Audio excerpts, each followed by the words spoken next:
હવે તો જીવાડે તોય તું ના મારે તોય તું તારા વિશ્વાએ તારા બરોહે અમે રજા લઈને ઘેરાયા છો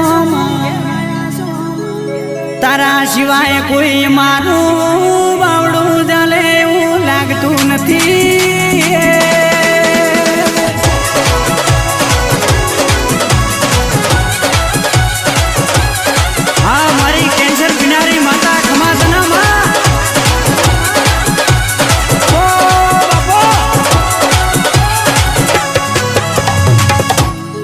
પછી હોંભળો ના વર્ષો વીતી જો જ્યાં મેળો ના બાજુ હવાર